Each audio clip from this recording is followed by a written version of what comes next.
Rape case మీ అభిప్రాయం ఏంటి? ఈ రేప్ కేసు ఇప్పుడు న్యూస్ ఛానల్ పెట్టి ఏదన్నా న్యూస్ చూద్దామంటే ఈ జానీ మాస్టర్ గురించి చూడవలసి వస్తుంది, దరిద్రం. ఇంకోటి ఏంటంటే జానీ మాస్టర్ ఈ మధ్య పాన్ ఇండియా లెవెల్ కొరియోగ్రాఫర్. ఆయన మీద ఇటువంటి చర్యలు చూస్తుంటే నాకు తెలిసి ప్రతిపక్ష కుట్ర చర్యలేమో అని చాలా మంది అంటున్నారు. ఇది ఎక్కడ దాకా దారి తీస్తుంది అనేది చూడాలి. ఈ ప్రత్యర్థి ఎవరైతే ఉన్నారో ఆయన మీద సీరియస్ అవుతుంది. ఫోన్లోనే కేసు పెట్టడం జరిగిందంట. రాయదుర్గం పోలీస్ స్టేషన్లో 0 ఎఫ్ఐఆర్ అయితే ఫైల్ అయింది. దాన్ని నార్సింగ్ పోలీస్ స్టేషన్కి సమీప బదిలీ చేయబడింది. సమీప పోలీస్ స్టేషన్కి బదిలీ చేశారు కేసుని. కేసు అయితే ఇన్వెస్టిగేషన్ చేస్తున్నారు తీవ్రంగా. ఆమె అయితే ఇంతవరకు పోలీస్ స్టేషన్కి వచ్చింది లేదు. ఇంతవరకు మన జానీ మాస్టర్ కూడా ఇప్పటి వరకు కూడా ఎటువంటి ప్రెస్ మీట్ కానీ ఎటువంటి సమాచారం కానీ బయటికి లీక్ చేసింది లేదు. అంటే ఇప్పుడు జానీ మాస్టర్ తప్పు చేసింది కాబట్టి బయటకు వస్తలేదు అనుకోవచ్చా? అది తప్ప ఒప్ప అనేది ఇప్పుడు మనం సాయంత్రం వరకు వెయిట్ చేయాలి. ఖచ్చితంగా ఇన్వెస్టిగేషన్ సిఐ గారు అయితే చాలా సీరియస్ గా దీన్ని ఇన్వెస్టిగేట్ చేస్తున్నారంట. ఈ విషయాలు అయితే బయటకు వచ్చినాయి. ఇంకొకటి ఏంటంటే ఈవిడ్ని చాలా సార్లు అత్యాచార ప్రయత్నాలు చేశాడంట జానీ మాస్టర్. అత్యాచార ప్రయత్నాలు చేసి ఎప్పుడైనా ఒప్పుకోనప్పుడు కొట్టడం, ఆమెకి లైఫ్ లేకుండా చేస్తానని బెదిరించడం, ఇలాంటి చర్యలన్నీ చూస్తూ ఉంటుంటే ఇదంతా కూడా ఏమైపోతుంది, ఎటు వెళ్ళిపోతుంది సమాజం ఏమీ అర్థం కావట్లేదు. మొన్నగాక నిన్న కలకత్తాలో పెద్ద ఇష్యూ జరిగింది. డాక్టర్ని తోటి డాక్టర్లే సర్వనాశనం చేస్తారు జీవితాన్ని. చిన్నభిన్నం అయిపోయారు తల్లిదండ్రులు, శోకసాంద్రంలో మునిగిపోయారు. మొన్న చూసుకున్నట్టే గుడివాడలో కేసు, ఆడెవడో సీసీ కెమెరాలు పెట్టాడంట. అవి మొత్తం కొన్ని వందల మంది ఆడపిల్లల జీవితాలు గాలిలో కలిసిపోయినాయి. అంటే ఇప్పుడు అంత పేరు హోదా ఉన్న జానీ మాస్టర్ అలా చేయడం కరెక్ట్ అనుకున్నారు. పైగా మన పవన్ అన్న ఫ్యాన్ అతను. అదే కదా. ఇప్పుడు అసలు మెలికి ఎక్కడ వచ్చిందంటే ఇది ఈ ప్రతిపక్షాలలో కుట్ర లేకుంటే ఈయన ఇండివిజువల్ మ్యాటర్ అనేది ఇంతవరకు తెలియలేదు. ఇంకోటి ఏంటంటే జనసేన నుంచి అయితే ఒక నోట్ అయితే వచ్చింది జానీ మాస్టర్కి. మీరైతే ఈ కార్యకలాపాలకి, జనసేన కార్యకలాపాలకు మీరు దూరంగా ఉండాలనే ఒక నోటీస్ అయితే పంపించాడు. జనసేన నుంచి క్లియర్గా ఉన్నాడనమాట. ఇంకా నయ్యం జనసేన దృష్టిలో, పవన్ కళ్యాణ్ దృష్టిలో పడలేదు జానీ మాస్టర్. పవన్ కళ్యాణ్ దృష్టిలో పడితే డైరెక్ట్ AK-47 కనిచ్చుకుని కాల్చేవాడే. నిజంగా అంత సీరియస్. ఎందుకంటే ఆడవాళ్ళ పట్ల మర్యాద, స్వతంత్రత, చాలా గౌరవం గల వ్యక్తి మాట పవన్ కళ్యాణ్ గారు. అసలు ఆ విషయం తెలిస్తే ఇమీడియట్లీగా సస్పెండ్ చేస్తాడు, దరిదాపులు కూడా రానివ్వడం. ఇది కనుక నిజమైతే జానీ మాస్టర్ కెరియర్ గోవింద. అంటే ఇప్పుడు జానీ మాస్టర్ అవుట్డోర్ షూట్స్ వెళ్ళినప్పుడు అమ్మాయిని క్యారీ వ్యాన్ లో అలా చేయడము. అవును. ఇప్పుడు అవుట్డోర్ ఇక్కడ మన ఏంటంటే అసిస్టెంట్ కొరియోగ్రాఫర్స్ ని ఖచ్చితంగా అవుట్ స్టేట్స్కి వెళ్ళినప్పుడు ఖచ్చితంగా తీసుకెళ్తారన్నమాట. ఈ తీసుకెళ్లే క్రమంలో జానీ మాస్టర్ ఆ అమ్మాయి పట్ల ఎన్నోసారి అత్యాచార ప్రయత్నాలు, క్యారీ వ్యాన్ లోనే ఒకసారి జిప్పు తీసి మరి కూడా ఆమెని ఇబ్బంది పెట్టడం జరిగిందంట.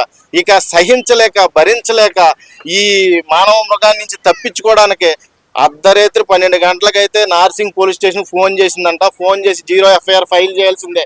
నేను అంటే ఏ రకంగా ఫైల్ చేయమంటావమ్మా అని అడిగితే సిఐ గారు నేను ఆధారాలతో సహా 2 రోజుల్లో మీ పోలీస్ స్టేషన్ నేను వస్తాను, ఆ కేసుని నా సమీప పోలీస్ స్టేషన్ బదిలీ చేయండి అని గట్టిగా అయితే వార్నింగ్ ఇచ్చిందంట.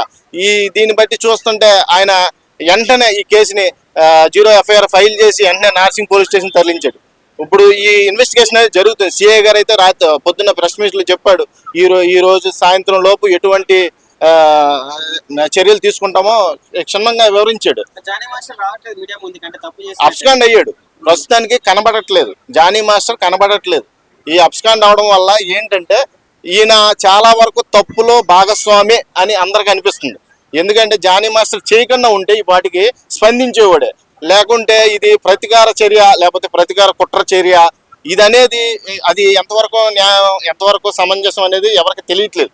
ఇంతవరకు అయితే జనసేన నుంచి ఎటువంటి ఒక్క నోటీసే వచ్చింది. అదేంటి, మా కార్యకలాపాలకు నువ్వు దూరంగా ఉండాలి, ఎటువంటి కార్యక్రమాలకు నువ్వు దగ్గరికి రాకూడదు అనేది జానీ మాస్టర్ స్ట్రాంగ్ కౌంటర్ అయితే ఇచ్చారు. అంటే ఇప్పుడు ఏవైతే ఆరోపణలు ఉన్నాయో ఇవన్నీ నిజమైతే మరి జానీ మాస్టర్ ఎలాంటి శిక్ష పడే ఛాన్స్ ఉంది అనుకుంటున్నారు? ఎలాంటి శిక్ష? జానీ మాస్టర్ ఇప్పుడు 24 క్రాఫ్ట్స్ లో ప్రెసిడెంట్ గా ఉన్నాడు. ఈ ప్రెసిడెంట్ గా ఉండడం వారం లేని తనం చాలా మందికి ఉంది కొరియోగ్రాఫర్లకి. నిన్న కాక మొన్న చూస్తే మన బషీర్ మాస్టర్ కానీ ఇలాగ శేఖర్ మాస్టర్ ఇండివిజువల్ పర్సనల్ గా కాకుండా వాళ్ళు అటాక్ చేస్తున్నారేమో ఈయన మీద అనే ఒక సందేహం కూడా ఉంది ఇండస్ట్రీలో. అయితే దీని గురించి ఖచ్చితంగా చెప్పలేము. సాయంత్రం లోపు దీని గురించి ఖచ్చితంగా వివరణ అయితే వచ్చేస్తది. అలా అయితే మరి జానీ మాస్టర్ తో పాటు మరి శేఖర్ మాస్టర్ చాలా అకౌంట్ ఉన్నాయంట. అదే మెసేజ్ లో కూడా వస్తున్నాయి కింద కామెంట్స్ లో. జానీ మాస్టర్ దొరికితే చాలా మంది ఇండస్ట్రీ వాళ్ళు బయటపడతారని ఓ టాక్ అయితే వచ్చింది. ఇప్పటి వరకు బయటకు వచ్చిన వాళ్ళు చాలా తక్కువ మంది. ఇండస్ట్రీలో ఇలాంటి దారుణాలు చాలా జరిగినాయి అంట.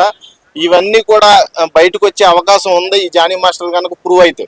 సో ఓవరాల్ గా ఒక మాటలో ఒకవేళ ప్రూవ్ అయితే జానీ మాస్టర్ ఎలాంటి శిక్ష పడే ఛాన్స్ ఉంది? Jani master career Govinda. అసలు ఇంకా చూసుకోవడానికి ఏముండదు, మరి వెనకాల మాట్లాడుకోవడానికి కూడా ఏముండదు. ఖచ్చితంగా ఆయన శిక్షిస్తారో. ఎందుకంటే ఈ అసిస్టెంట్ కొరియోగ్రాఫర్ అంత స్ట్రాంగ్ గా చెప్తుందంటే ప్రూఫ్స్ తో సహా వస్తాను, నన్ను చాలా రకాలుగా అత్యాచార ప్రయత్నాలు చేశాడు, కొట్టాడు, తిట్టాడు. దీనికి అన్ని విధాలుగా జానీ మాస్టర్ పెళ్ళం ఎవరైతే ఉన్నారో ఆవిడ సపోర్ట్ చేయడం, ఆవిడ సపోర్ట్ చేసి నువ్వు మా మతంలోకి మారు, మేము నిన్ను పెళ్లి చేసుకోవాలి మా ఆయన అని చెప్పడం. అంటే ఇస్లామిక్ ధర్మం ప్రకారం ఎన్ని పెళ్లిళ్ళని చేసుకోవచ్చు, వాళ్ళకి 7 పెళ్లిళ్ళు చేసుకునే హక్కు ఉంది. కానీ ఇలాగ బలవంతంగా ఇస్లామిక్ లోకి మారి పెళ్లి చేసుకోమంటే చాలా తప్పది. అది నేను తీవ్రంగా ఖండిస్తున్నాను. ఎందుకంటే ఆమె ఒక హిందూ అయి ఉండి ఇస్లాంలోకి కన్వర్ట్ అవ్వదు కదా, అవ్వలేదు కదా. ఆమెకి ప్రత్యక్షంగా కానీ పరోక్షంగా కానీ నేను వెళ్ళి పెళ్లి చేసుకోవాలి, పలానా వ్యక్తిని నేను ఇష్టపడ్డాను అనుకుంటేనే అక్కడ నీకు ఆ సూచనలు కనబడతాయి. ఏ సూచనలు కనబడకుండా నువ్వు బలవంతంగా పాడు చేసేయడం, క్యారివ్యాన్లో జిప్పులు తీసేసి ఆమెను బెదిరించడం, నీ కెరీర్ నాశనం చేస్తానని బెదిరించడం, నీ కెరీర్ని క్లోజ్ చేస్తాను ఈ దెబ్బతో, నువ్వు గనక నన్ను గనక పెళ్లి చేసుకోకపోతే, నాతో గనక పడుకోకపోతే నీ కెరీర్ ఈ దెబ్బతో నేను గోవింద, నిన్ను ఇంకా అసలు ఏ ఇండస్ట్రీలో కూడా ఏ అవకాశం రానివ్వను. నేను 24 క్రాఫ్ట్స్ లో ప్రెసిడెంట్ని, నా మాట అందరూ వింటారు, నేను కొరియోగ్రాఫర్లకి హెడ్నే, నేను పాన్ ఇండియా లెవెల్ కొరియోగ్రాఫర్నే అని చెప్పడం, ఆమెను బెదిరించడం చేయడం వల్ల ఇంతవరకు కూడా ఆమె కేసు పెట్టలేదని ఒక విషయం అయితే క్లారిటీగా అర్థమవుతుంది. అంటే అవును, ట్వీట్ చేశారు. పూనం కౌర్ ట్వీట్ చేశాడు, సారీ ట్వీట్ చేసింది. ఇలాంటి అవునవును, అక్కడ ఏదో పెద్ద ప్లాన్ అయితే ఉంది, మిస్టేక్ అయితే ఉంది ఖచ్చితంగా. జానీ మాస్టర్ మిస్టేక్ లేకుండా ఇప్పటి వరకు కూడా స్పందించలేదంటే ఖచ్చితంగా అక్కడ లాలూచీలు ఏవో జరుగుతున్నాయి. అందుకే నీకు పూనం కౌర్ కూడా నీకు ఒక ట్వీట్ లో క్లియర్ గా చెప్పింది, ఇలాంటి చర్యల వల్ల నువ్వు నీ కెరీర్ క్లోజ్ అవుతుంది చూసుకో అనే ఒక ట్వీట్ అయితే పెట్టడం జరిగింది. ఆమె ఒక్కతే వెలుగులోకి వచ్చింది, కానీ ఇంకా చాలా మంది అయితే ట్వీట్ చేశారు. ఏమో అల్లు అర్జున్ గారు ఈ కేసు విషయంలో స్పెషల్ ఫోకస్ చూపిస్తున్నారని మాకు తెలిసింది. అంటే ఈ మీడియా మామూలుగా వైరల్ పుకార్స్ వచ్చినాయి. జానీ మాస్టర్ విషయంలో ఇప్పుడు అల్లు అర్జున్ ఇలాంటి పుకార్లు ఎక్కువైపోతున్నాయి, నేను నీకు సపోర్ట్ గా ఉంటానని ఒక మాట చెప్పడం అయితే జరిగిందని. ఇది ఎంతవరకు దారితీస్తుందో చూడాలి. ఎక్స్పెషల్ ఎదవలకంటే బాగానే ఉంది. ఇలాంటి జరిగినప్పుడే నిజంగా ఎదవలు బయటకు వస్తారు కదా. అంటే నేను వేరే రకంగా చెప్పట్లేదు.